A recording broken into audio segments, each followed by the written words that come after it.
The air was filled with excitement as the rehearsal dinner for my daughter Emma's wedding started. I was so proud watching her stand next to her fiancé Jason, enjoying the good wishes from everyone. I had no idea that the happy mood would soon be ruined by someone I had tried so hard to accept as my own. "May I have everyone's attention, please?" Emma suddenly called out, making the room go quiet. My husband Walter and I looked at each other, confused, as she held up her glass. "I need to talk about something important," she announced, staring coldly at me. "Helen, you call yourself my stepmom, but really you're just an unwelcome stranger in our lives." The room filled with gasps as Walter turned pale. It felt like a punch in the stomach, her harsh words knocking the breath out of me. "Emma, what do you mean by this?" Walter asked, his voice shaking. "Don't be shocked, Dad," she snapped. "You know she's been trying to push her way into our family from the start. I'm done acting like she's my mom. She's not, and she never will be." Her mean words cut through me.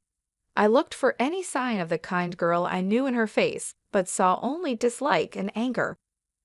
"Emma, please, not here," I begged, my voice breaking. "Why not?" she retorted. "It's my day, and I'll say what I want." Walter clenched his fists, trying to stay calm. "Enough," he said firmly. "We're leaving." Emma just shrugged, smirking as she turned away from us. We had to walk out past all the shocked guests, their stares and whispers making me feel judged as we left. I must have done something to make my stepdaughter hate me so much.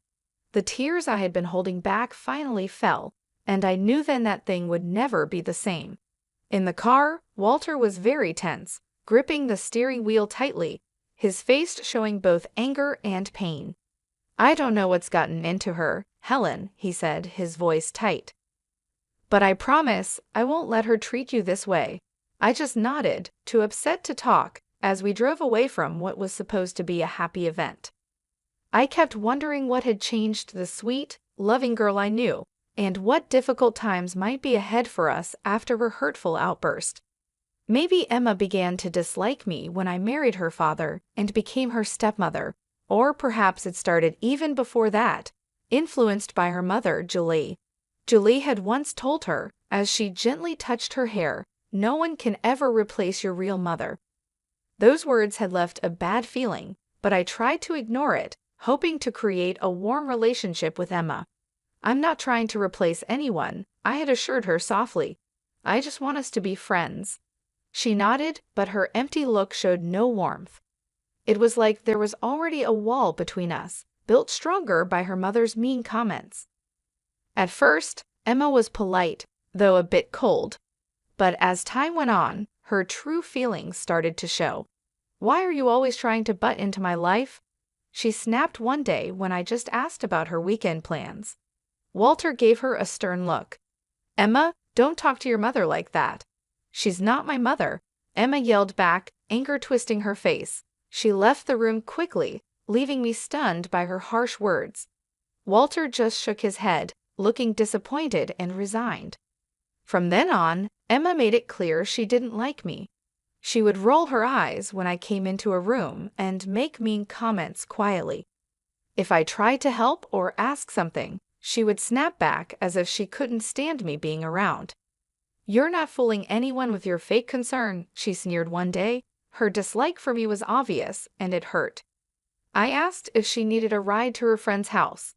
"Emma, that's enough," Walter warned, losing his patience, but she didn't listen. It became clear that her mom, Julie, was feeling Emma's growing dislike for me. Whenever we met, Julie's fake smile hardly hid her joy in seeing our troubled relationship. "I don't know what you've done to make my daughter dislike you," she would say with a sly grin, "but you'll just have to deal with the consequences." And deal with them I did.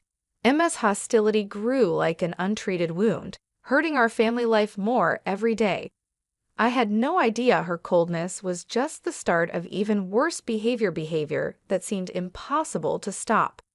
After she quit college, with no clear goals, she became even meaner, using her complaints to try to get money from us.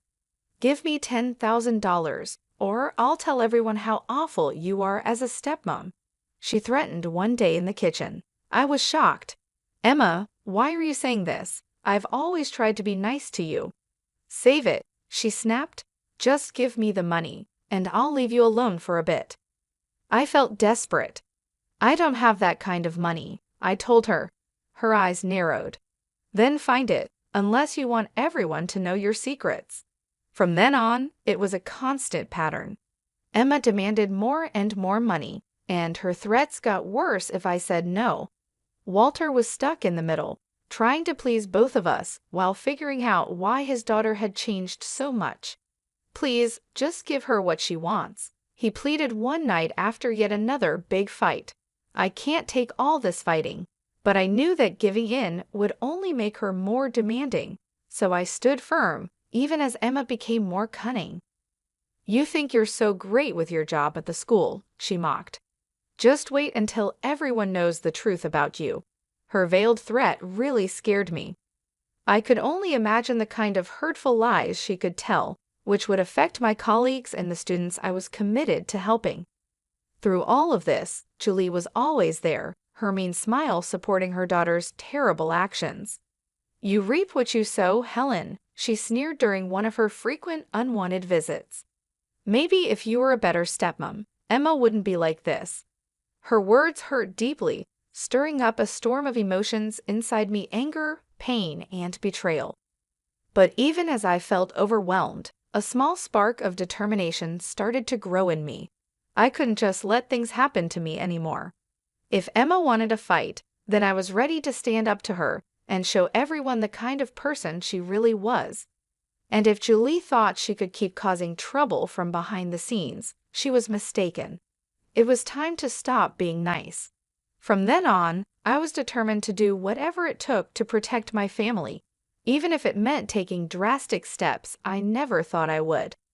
As Emma's wedding day got closer, her demands and disrespect became worse. It seemed like she enjoyed making my life difficult, pushing me to my limits. One evening, she walked right into the living room and said, I need another $8,000 for my dress alterations, without even saying hello. Walter gave me a look, hoping I would give in, but I had enough. No, Emma, enough is enough. She looked surprised and said mockingly, Oh, and what are you going to do about it, Helen? Go cry to Daddy like you always do. My fists clenched at my sides, anger rushing through me. You ungrateful child, everything your father and I have done, we did for you, and this is how you repay us. Emma laughed loudly, the sound as annoying as nails on a chalkboard.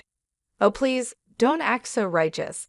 We both know you're just a pathetic, insecure woman trying to buy your way into our family. That hurt more than I wanted to admit, but before I could reply, she hit me with another harsh comment.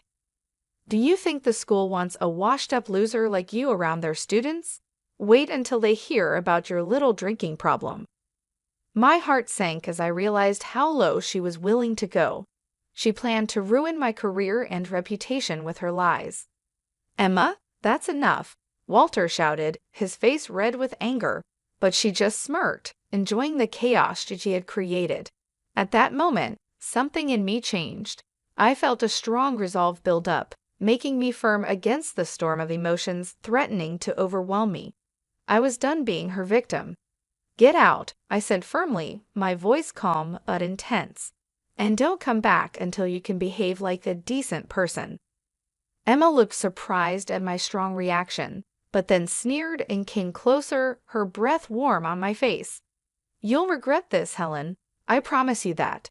With those final words, she stormed out, leaving a heavy silence behind her. Walter watched her leave, his face showing both shock and sadness. I'm sorry, Helen. I don't know what's gotten into her, he said tiredly. But I understood now, this wasn't a sudden change. It was the result of long-held bitterness and manipulation, driven by Julie's harmful influence. As I thought about Emma's threats, a firm resolve formed within me. She thought she could destroy my life whenever she wanted with her venomous lies. She was very wrong. If it was a fight she wanted, then I was ready to fight back, and this time I wouldn't play by her rules. Her threats kept replaying in my mind, fueling my determination to show everyone her true character before it was too late. I knew I couldn't count on Walter. His love for his daughter blinded him to the person she had become. I had to act on my own to protect myself and our family. That's when Roger came into the picture. He'd dated Emma a few years ago, before her behavior turned so manipulative and selfish. A chance meeting at the grocery store led to a conversation, and soon things started to make sense. Roger helped me see that Emma was not who I thought she was. Sean shared with me, looking very sorry, "She lied about you and Walter. All of it was lies." I felt a chill as he described how Emma had portrayed me as a controlling stepmom trying to push my way into their close family, and how she made Walter out to be a harsh tyrant. I believed everything she said, Sean admitted, embarrassed. She seemed so believable, full of anger. It wasn't until we split up that I started to see the truth. As he talked, a clearer image of Emma's harmful behavior appeared. She had spun a web of lies for years to turn everyone against me, influenced heavily by her mom, Julie, who was like a master at controlling her. From the start, she's been filling Emma's head with twisted thoughts about you trying to take her mom's place, Sean told me, which made me feel sick as everything started to make sense. All this time, I was the target of their mean plan, painted as the bad guy in their story. But Sean had more to say. He explained that Emma's upcoming wedding was just a cold-hearted plan to get more money and status. "She doesn't love Jason," he said dismissively. "She's just using him to get the lifestyle she wants. Once she's done with him, she'll move on to the next guy." Hearing this confirmed my doubts about Emma's shallow feelings, but it was still hard to accept. After talking with Sean, my head was spinning with all he had told me. For too long, I had let Emma and Julie control the story. Now, with the truth on my side, I was ready to confront them, to break apart their fake story, and show everyone what was really going on. No more being the victim, no more being scared of their threats and lies. It was time to fight back. The day of Emma's wedding was sunny, but inside the church, the air was tense. As I watched her get ready, admiring herself in the mirror, a firm resolve grew in me. Today, the truth would come out. Julie, fixing Emma's veil, cooed, "You look beautiful, sweetheart, just like a princess on her special day." Emma smiled, soaking up her mother's compliments. Seeing this, my stomach turned. Yes, it was like a real-life fairy tale, but I knew the truth behind the facade. I couldn't help but make a sarcastic comment, complete with a handsome prince and a wicked stepmother. Julie glared at me, but Emma just laughed, not seeming to care about the meaning behind my words. "Speaking of wicked stepmothers," she said coldly, "I'm surprised you even showed up, Helen, after how you've treated me. I half expected you to boycott the whole thing." I laughed bitterly. "Oh, believe me, I thought about it, but I wouldn't miss this for the world." Before she could say anything else, Walter appeared with a forced smile. "Everything okay in here?" he asked. "Just peachy, Dad," Emma replied sweetly, her voice dripping with sarcasm. Helen and I were just having a little heart-to-heart. Walter looked like he wanted to ignore the tension. "Well, it's almost time. You ready, kiddo?" Emma nodded, suddenly looking excited to walk down the aisle. As the ceremony began and the music played, I took a deep breath, preparing myself. The ceremony went by quickly, with empty vows and fake smiles. But as Jason and Emma were about to kiss, I knew I had to speak up. "Stop!" I shouted, my voice echoing in the quiet church. Everyone gasped and looked at me. Emma's face twisted in anger, her fists clenched. "What is the meaning of this?" she hissed, her voice shaking with rage. Taking another deep breath, I looked at her firmly. "The meaning, Emma, is that I can't just watch you lie and manipulate everyone anymore." Julie's face went white as she realized what was happening. Before she could say anything, I continued, pulling out strong evidence that Sean had given me. This included texts, emails, and recordings that exposed Emma's deceit. For years, you've lied and turned everyone against me while acting like the victim, I announced confidently. Not anymore. It's time for everyone to know the truth. As I showed everyone the proof of her dishonesty and selfish plans, the room went silent. Emma's composure broke, and her face twisted into an angry snarl. "You liar," she shouted, lunging at me. "How dare you ruin my special day?" But it was too late. The truth was out there for everyone to see. Jason's family looked shocked and disgusted. The crowd's reactions showed that Emma's carefully built facade was collapsing. Standing there, alone and exposed, she seemed like a shadow of the person she used to be. I felt a mix of pity and triumph. The battle was over, and I had won by revealing the harsh truth that had been hidden for too long. The impact of my revelation was like an explosion, breaking apart the illusions we had all lived with. As the quiet turned to noise from the shocked crowd, I prepared myself for the confrontation. "How could you?" Emma yelled, anger written all over her face. "This was supposed to be my perfect day." "Your perfect day was built on lies," I replied calmly, despite the emotional turmoil inside. "Did you really think you could keep deceiving everyone forever?" She tried to answer, but stopped when Jason stepped forward, his face full of disbelief and heartbreak. "Is it true?" he asked desperately, hoping she would deny everything. "Were you just using me this whole time?" For a moment, I almost felt bad for her. Then she smirked, her cold, calculating gaze returning. "Of course not, baby," she said, reaching out to touch his cheek. "You know how much I love you. Helen is just trying to cause trouble like she always does." Emma's words made me clench my fists so hard my nails dug into my palms. I wanted to wipe that fake look of innocence off her face. Didn't she realize it was all over? Apparently not, as she turned her angry look back to me. "This is all your fault," she hissed. "If you had just left things alone, none of this would be happening."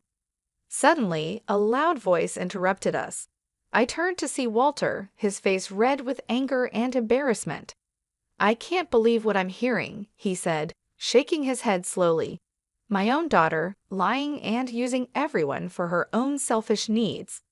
Emma tried to say something, but no words came out. For once, she was speechless, shocked by her father's disappointment. "I don't know you anymore," Walter continued, his voice full of sadness. "The sweet, loving girl I raised, she's gone, isn't she?" The room fell silent as everyone absorbed the weight of his words. Emma and Julie, her mother, locked eyes, silently challenging each other. Finally, Julie spoke harshly. "Well," she demanded, staring hard at her daughter, "aren't you going to defend yourself?" But Emma just stood there, defeated, looking smaller and more defeated than ever. With a disgusted snort, Julie stormed out, followed by Jason's family, their faces showing everything from pity to disgust. And just like that, it was over. The grand event Emma had carefully planned lay in ruins, her dreams shattered. As Jason left the church, his face filled with pain, I felt a bit sorry for him. He was just another pawn in Emma's game, used and discarded at her whim. But that feeling was quickly replaced by a grim satisfaction. The truth was out, and there would be no more lies, no more games. Emma would now taste the bitter results of her actions. In the days following the ruined wedding, chaos ensued as news of Emma's lies spread. She became an outcast in the community she had once hoped to rule. I'll never forget Emma's face when she showed up at her mother Julie's doorstep, desperately looking for help. "Please, Mom," she begged, her voice full of tears she was trying to hold back. "You have to help me. I have nowhere else to go." But Julie just looked at her with disgust and a bit of pity, her lips twisting into a sneer. "Help you?" she scoffed, her laugh bitter. "After the mess you made in public, embarrassing yourself and our family." Emma stepped back, shocked. "But you're my mother. You're supposed to support me no matter what." "There are no sides anymore," Julie replied slowly, shaking her head. You've destroyed all your relationships, pushed away everyone who cared about you with your endless greed and lies." Her harsh words cut deep, each one like a sharp blade. I could see the moment Emma realized the truth, felt the full weight of her loneliness. "You can't mean that," she whispered, reaching out a shaky hand. "Mom, please." But Julie stepped back, her face cold and unfeeling. "I don't know who you are anymore," she said flatly. "The daughter I raised would never sink so low. You've made your bed, Emma. Now you can lie in it alone." With those final harsh words, she turned and went back inside, leaving Emma alone on the doorstep, broken. In the weeks that followed, I watched as Emma, once proud and entitled, was worn down by the consequences of her actions. The trendy bars and fancy stores she used to visit now looked at her with barely hidden contempt, whispers and stares following her. Even her so-called friends deserted her, not wanting to be linked with such a public disgrace. Through it all, Walter and I stood firm, our relationship strengthened in the ordeal of her betrayal. "I'm sorry it came to this," Walter said one evening as we watched Emma pass by, her head down in shame. "But you were right all along." I didn't say anything, just squeezed his hand.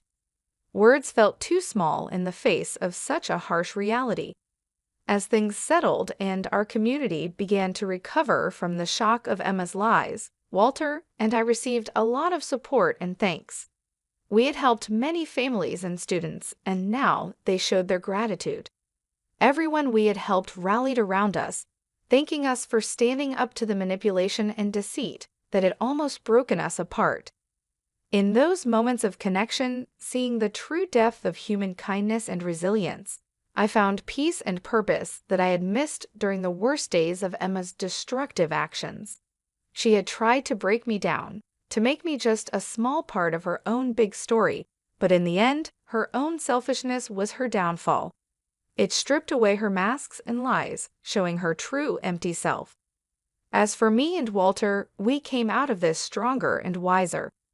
If our experience can inspire others to stand strong against manipulation and deceit, and to value honesty and integrity above all, then maybe some good can still come from the ruins of Emma's shattered dreams.